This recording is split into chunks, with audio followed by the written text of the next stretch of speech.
Ce quartier résidentiel de Mykolaïev est à nouveau touché par des tirs de missiles. Du haut de cet immeuble, il ne reste plus rien. Plusieurs habitants ont perdu la vie. Les secours déblaient les ruines à chaque nouvelle attaque. Ces derniers jours, il y a eu de plus en plus de frappes sur des quartiers où se trouvent des civils. Mais nous sommes prêts à faire notre travail. Prenez ça. Et vous pouvez prendre de l'eau aussi. Comme après chaque bombardement, la solidarité s'organise. C'est la 3e fois que ce quartier est visé depuis le début de la guerre. Aux infos, les Russes disent qu'ils bombent des néo-nazis. Où sont ces néo-nazis? Ce ne sont que des personnes paisibles, âgées qui sont restées.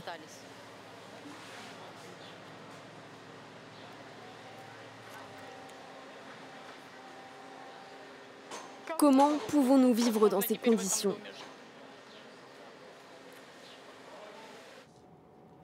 À quelques dizaines de kilomètres vers la ligne de front se trouvent des villages anéantis, mais où certains habitants sont restés.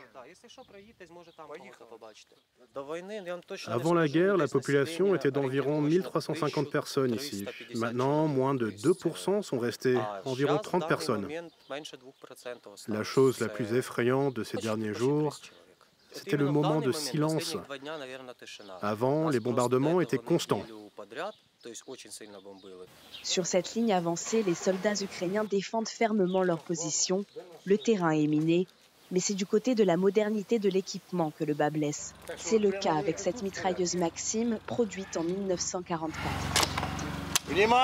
Attention, allez de l'autre côté.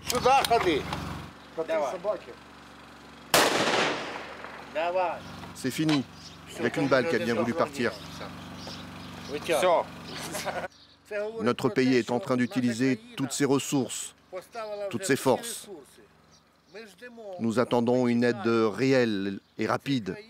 Pas des mitraillettes Maxim, mais des armes modernes. Les forces ukrainiennes mènent une contre-offensive pour tenter de récupérer la ville voisine de Kherson entre les mains des Russes depuis mars dernier.